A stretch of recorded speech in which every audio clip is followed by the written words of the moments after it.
Our fourth and final speaker is a national figure skater turned documentary and sports photographer and the co-founder of Women Photographers Malaysia. She has captured defining moments on global stages, from the Olympics to Time and National Geographic. Today, she's here to show how photography is a universal language, one that transcends boundaries, empowers voices, and creates opportunities for all. Beyond her lens, she once taught English and math at an orphanage, and she also practices Muay Thai for fun, so don't simply mess with her. At heart, she hopes for a Malaysia where every voice and story is valued, and opportunities are not defined by privilege, but by passion and purpose. Please give your warmest welcome to Annice Lyn.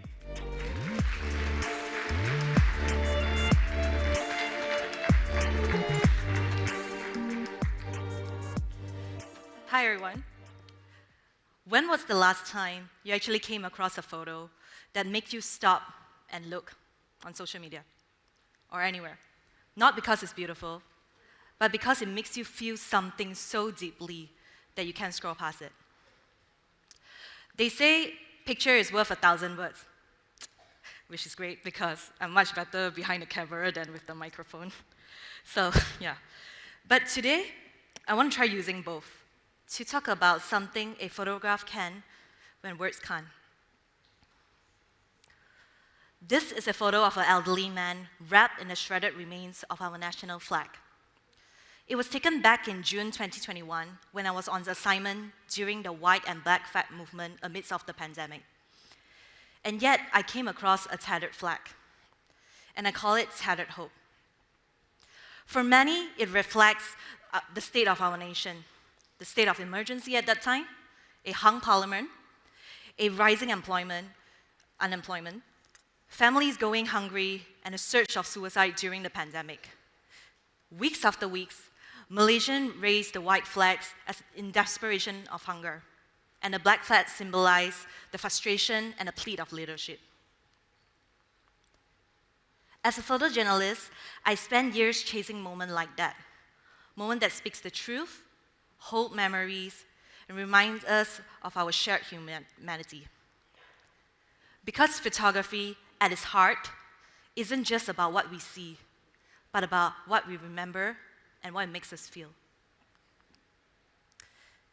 As you sit here today, friends, amongst of the greatest minds, there's like literally 3 doctors before me, your peers, your mentors, your bosses, and as you continue to network your way through life and career progressions, I want you to remember this.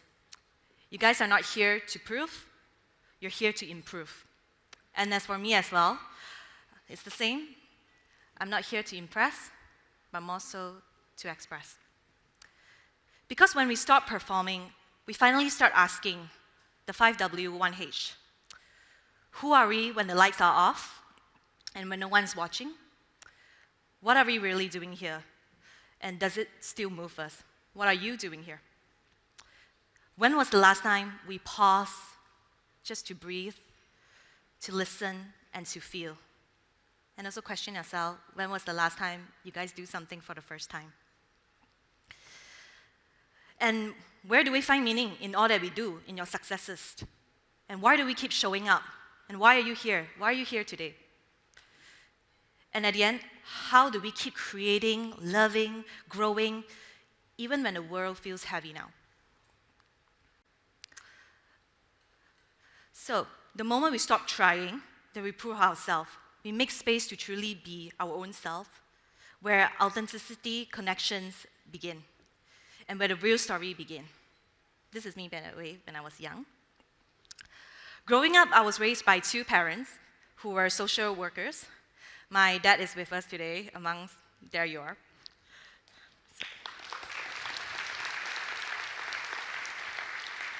My parents showed me what it meant to live in humanity and purpose.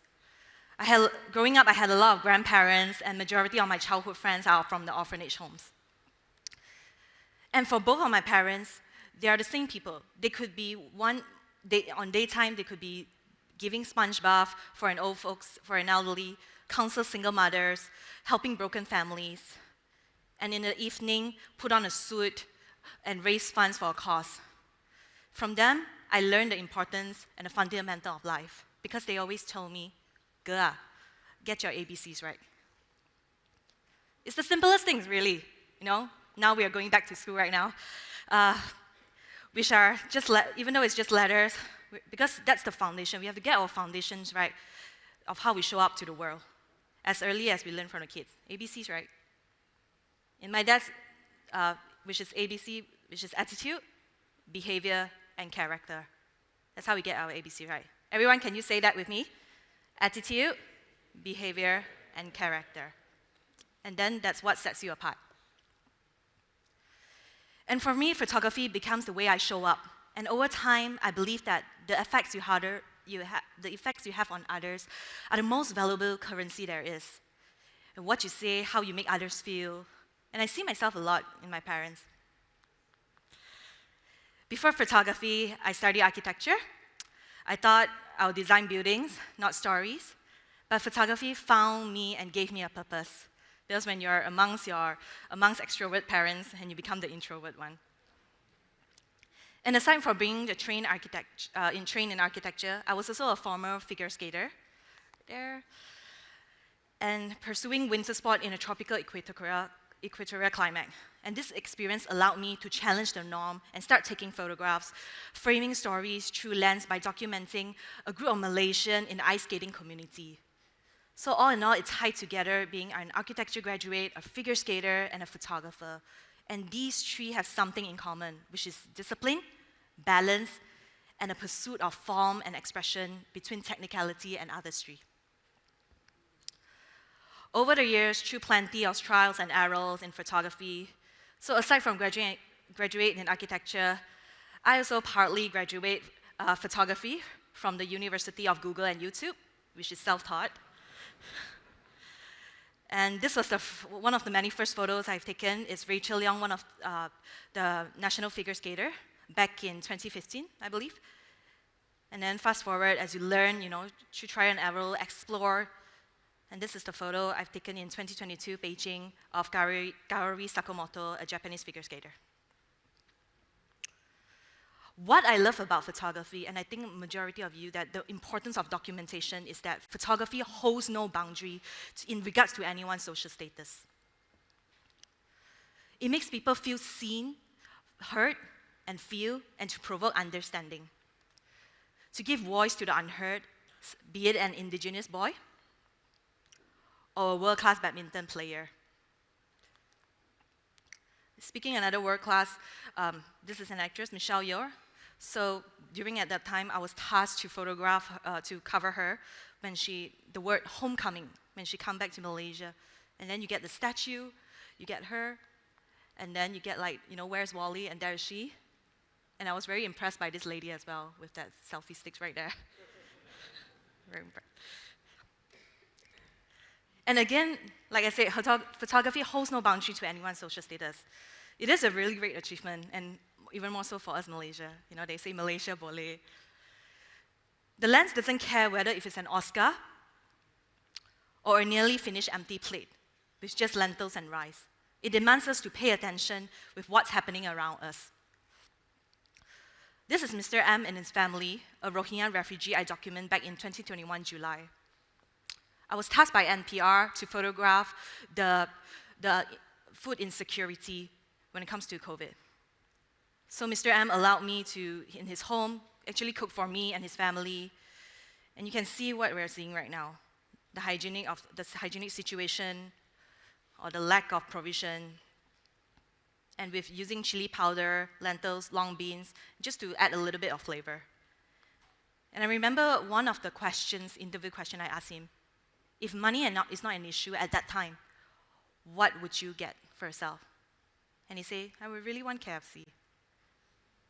So soon enough, after 1 month when the work is published, I bought KFC for him.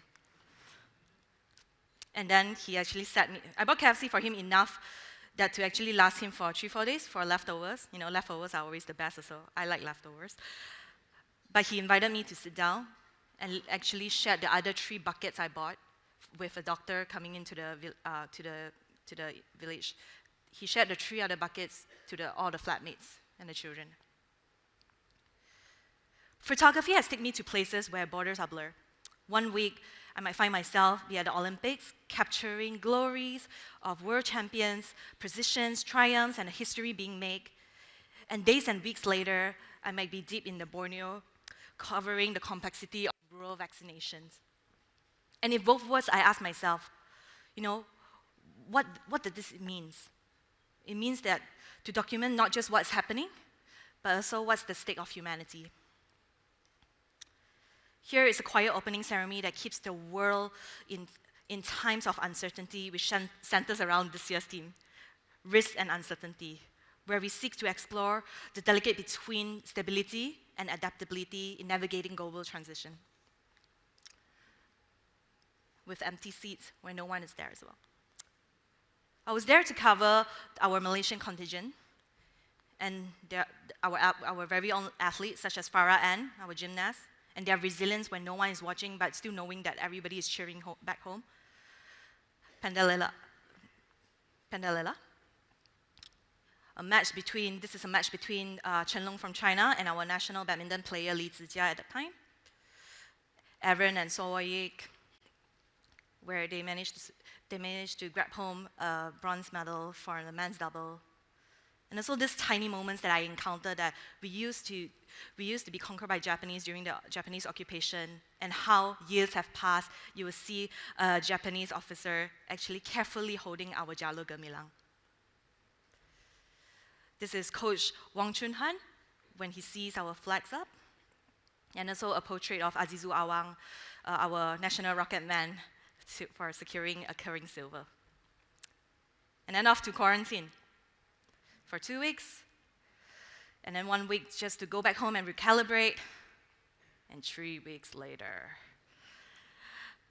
I was by foot, on ground, to cars, on the bumpy roads, with all our lovely doctors, to helicopter flights, and by sea, by boat, in the efforts of documenting the complexity of rural vaccination and to document the efforts of it in our country's Ministry of Health. And here you can see how the doctors themselves working tirelessly to obtain vaccines. And then here we go in the deep island of Sabah, Mabu Island, when keeping your distance it doesn't apply to them as well. And we have seen a Malaysian doctor making sure that villagers are in order to receive vaccination. I particularly really resonate with this photo where a thing that can end a life, and then there's a pregnant woman here, where life begins. Seeing that 9 family members living in a house under the pandemic in Pulau Gaya, a son carrying his father to lay on the sofa for the vaccine, although I'm really impressed with the Hello Kitty collections right here. And to humanize every subject, we point at it in times of uncertainty. Yeah. So on these kind of moments, there are like little great moments that appears where children make shift on their own, have their own imaginations, or a photo of a mom receiving vaccination, but then there's like a cute foot right here.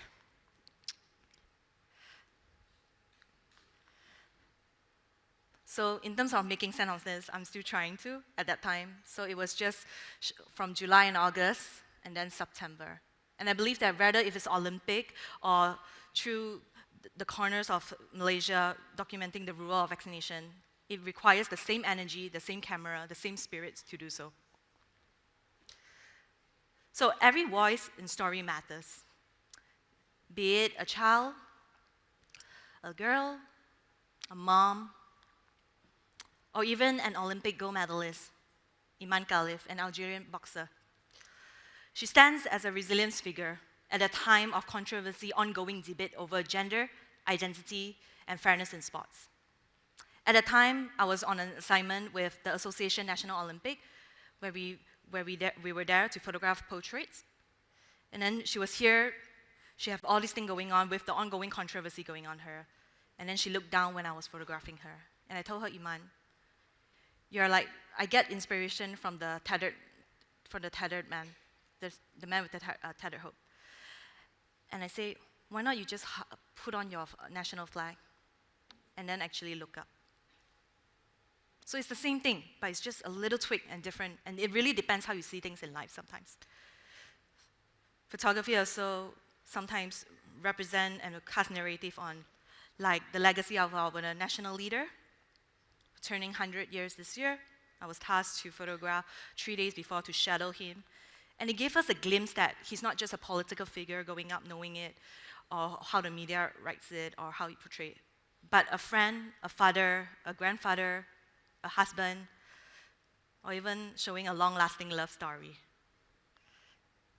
And even an individual, what I see is at the age of 100, who is still able and willing in all that he does. And then we have our current leader as well. So we as photographers, we are accountable to what we put out there in the world. And in the meantime, to hold those in power accountable as well.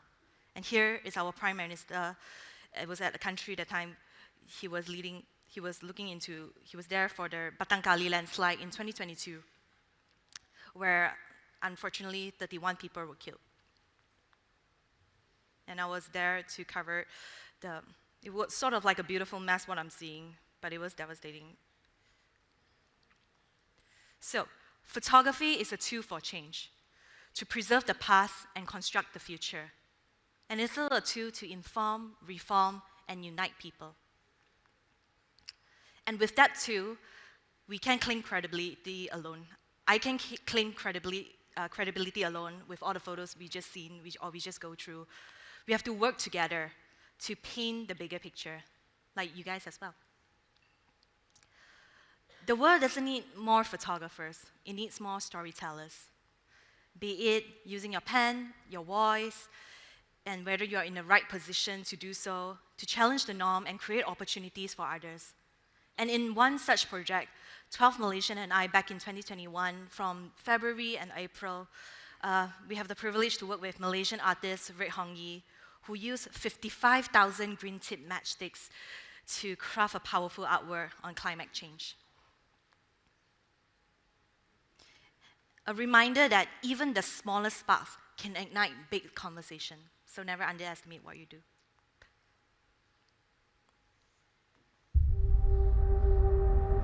As time went by, Earth blossomed into a beautiful, natural vastness of green.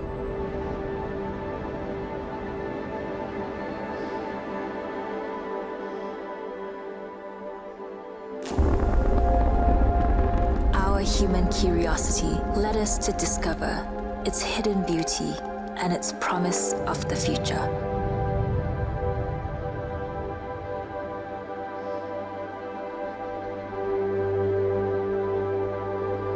But in our strive to forward the human race, our Earth suffered the consequences of our choices.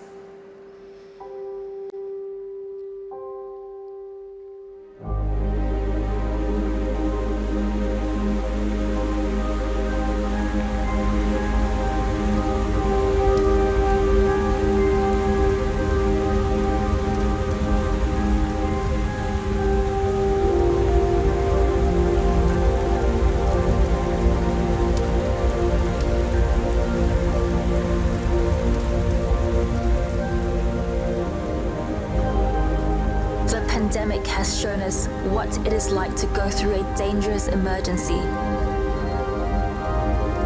That could happen if climate change accelerates.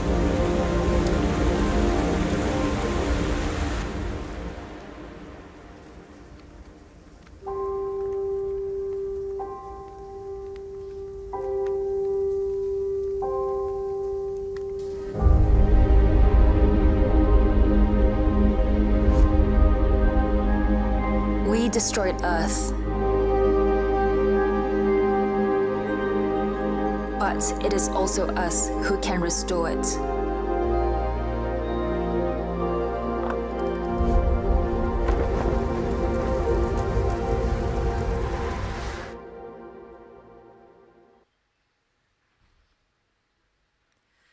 a photograph is more than just an image.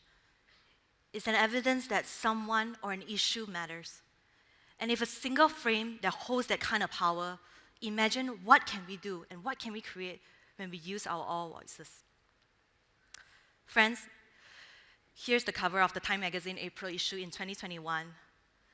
And there's a saying that from the great Uncle Ben from Spider-Man, with great power comes great responsibility. But actually, with great platform comes great responsibility as well.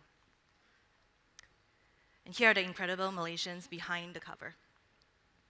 Malaysia is truly a home, truly our home and a beautiful country, like what Dr. Jeffrey just said. And for some reason, we are somehow not content. We always often feel the grass is always greener on the other side of the world. But the grass is also green at your backyard if you choose to water it, to nurture it, and take a look at the talents that amongst ourselves. Because we really Malaysia boleh, right? Right, guys? Yes. Thank you. So, with that, we come back to this. Very much like the elderly man we saw earlier. We love our country and still clothe ourselves in a tattered hope. Because hope, no matter how bruised, is what keeps us standing. Hope is what motivates us to turn crisis into an opportunities.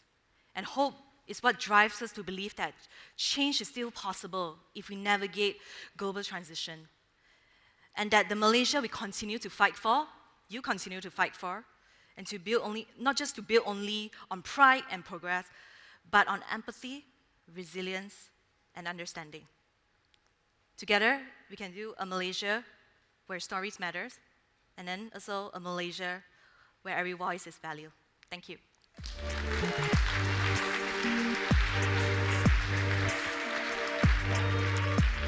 There you have it. 4 Malaysian superheroes, each charting a path of discovery and preservation and showing us that courage is not the absence of uncertainty, but the will to move forward despite it. May their journeys inspire us to take our own leaps into the unknown in advancing Malaysia. Ladies and gentlemen, please join me once again in showing our deep appreciation to our 4 amazing speakers for sharing their amazing journeys with us. On that note, thank you very much for your time and please enjoy the rest of the forum.